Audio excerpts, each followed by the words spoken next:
फरमाते सहाबा ना बात कर रहे थे और बात ये कर रहे थे कि यार लोगों को गुनाहों से कैसे रोका जाए,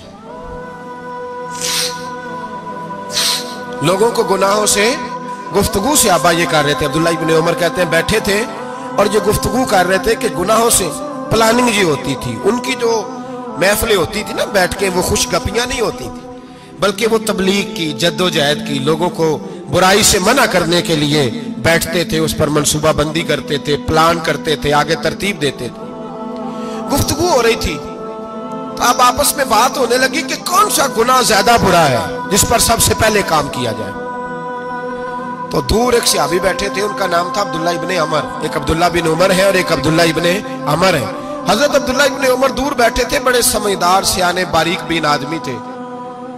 तो हजरत उमर फारूक अपने बेटे से कहने लगे जा अब्दुल्ला इब्ने अमर से पूछ के आ कि सबसे सख्त गुनाह कौन सा है। तवज्जो है मेरे भाइयों, इधर देखिएगा मेरी जानिए, पूछ के आ कि सख्त गुनाह कौन सा है।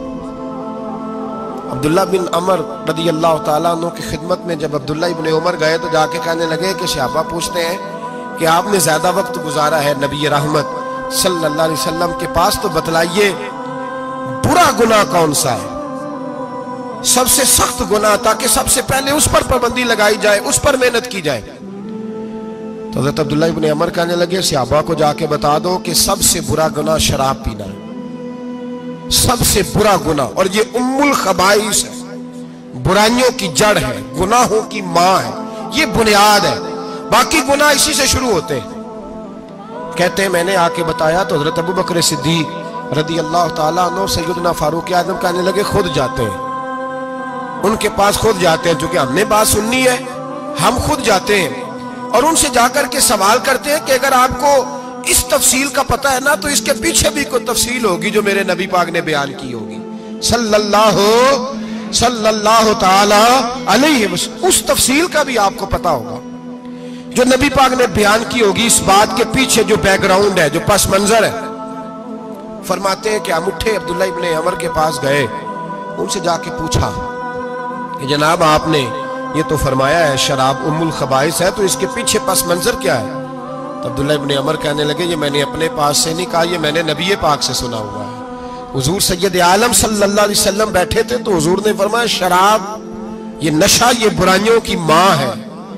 और फिर हुजूर ने एक मिसाल बयान फरमाई, नबी रहमत अलैहिस्सलाम ने फरमाया बनी इसराइल का एक वाकया है, एक खूबसूरत जवान था, एक औरत का दिल आ गया उस पर। ये याद रख लें, हम लड़कों को मना करते रहते हैं लेकिन हमें घर की बच्चियों पर भी तवज्जो देनी होगी, हमें उनके खून पर भी निगरानी करनी होगी, हमें वहां भी गौर करना होगा।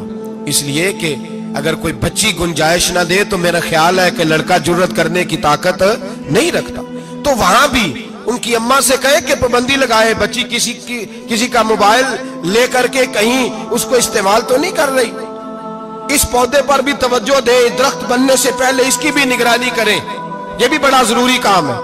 औरत का दिल आ गया तो नबी पाक अलैहिस्सलातु सलाम फरमाते उसने कोई बहाना लगाया, किसी को कहा कि उस नौजवान को बुला के लाओ, उसको कहो कि हमने कोई गवाही लेनी है तुझसे। वो नौजवान आया, एक कमरे में दाखिल हुआ तो अगले कमरे में ले गए, वहां दाखिल हुआ तो उससे अगले कमरे में ले गई, वो दाखिल हुआ तो इसी तरह 7 मुकफ्फल कमरों में ले गई।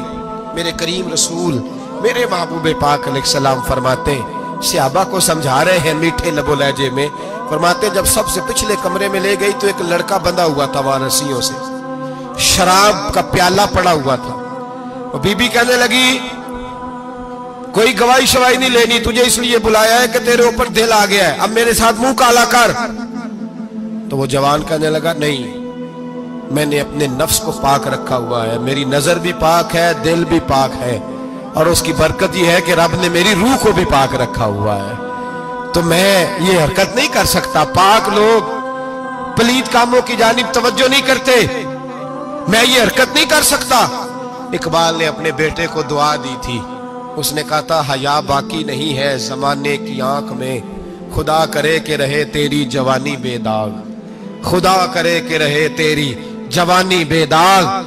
कहा मेरे साथ मुंह काला कर, उसने कहा मैं नहीं करता। कहने लगी चल फिर इसको कत्ल कर, इसको मैंने बांधा हुआ। उसने कहा मैं कत्ल क्यों करूं, मेरी क्या दुश्मनी है? कहा फिर शराब पियो। कहा मैं शराब भी नहीं पीता।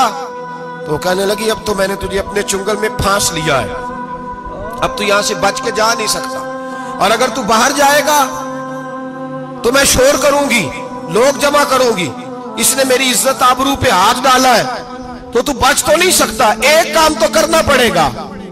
महबूब फरमाते उस नौजवान ने सोचा कि जिना भी बहुत बड़ा जुर्म है, कत्ल भी बहुत बड़ा गुनाह है, चलो अब मजबूरी है तो शराब पी लेता हूं। लेकिन वो समझा ना कि शराब तो बुनियाद है। उसने एक प्याला जो पिया, कहने लगा एक और दे दो। दूसरा पिया तो कहने लगा एक और दे दो। अब 3 प्याले 3 बोतलें शराब जो पी चुका तो खुमारी चढ़ गई। अब उस औरत के करीब जाने लगा कि मैं तेरे साथ जिना करूंगा। उसने कहा जब तक मैं करीब नहीं आने दूंगी जब तक तू इसे कत्ल न करे। उसने उसे कत्ल भी किया, जिना भी किया। तो महबूब फरमाने लगे ये कत्ल और जिना जो हुआ है तो ये शराब की वजह से हुआ है। गोया शराब वो जुर्म है जो कत्ल भी कराएगी, जो जिना भी कराएगी। और अगर आप नशई को देखें, अगर आप शराबी को देखें, तो क्या वो डकैतियां नहीं करता फिरता, वो चोरियां नहीं करता, वो अपनी ही माँ का जेवर नहीं बेच आता, वो अपनी ही बहन का पड़ा हुआ जहेज नहीं बेच आता, वो अपने ही घर में डाके नहीं डालता, वो अल्लाह के घर मस्जिद में आकर के चोरी नहीं करता,